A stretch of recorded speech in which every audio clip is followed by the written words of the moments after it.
Election کے نتائج میں مبینہ دھاندلی پر پی ٹی آئی کے ملگیر احتجاج کا سلسلہ جاری ہے۔ اسلام آباد، لاہور، پشاور سمیت کئی شہروں میں پی ٹی آئی رہنماؤں اور کارکنوں نے ریلیاں نکالی اور مظاہرہ کیا۔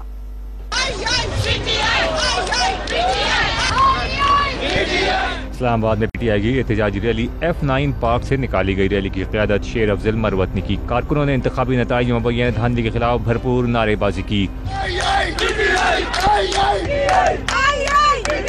لاہور میں بھی پی ٹی آئی نے جیل روڈ پر احتجاج کیا۔ پولیس نے رہنما سلمان اکرم راجہ سمیت دیگر کارکنوں کو گرفتار کر لیا، جنہیں بعد میں رہا کر دیا گیا۔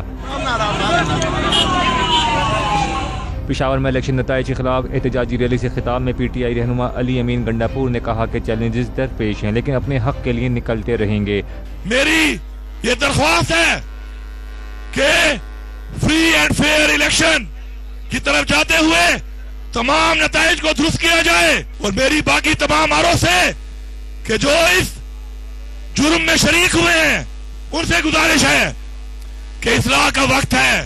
جنگ میں انتخابات میں مبینہ دھاندلی کے خلاف پی ٹی آئی کارکنان نے ضلعی سیکریٹریٹ سے کچہری چوک تک ریلی نکالی۔ ٹوبہ ٹیک سنگھ میں پی ٹی آئی امیدوار اور ان کے حامیوں کے احتجاج میں خواتین کارکنان کی بھی بڑی تعداد شریک تھی۔ جعفر آباد میں پی ٹی آئی رہنماؤں اور کارکنان نے احتجاجی ریلی نکالی۔ ڈیرہ الہیار میں پی ٹی آئی رہنما محمد عارف رند کی قیادت میں ریلی نکالی گئی۔ مظاہرین نے ڈیرہ الہیار قومی شاہراہ پر دھرنا دیا۔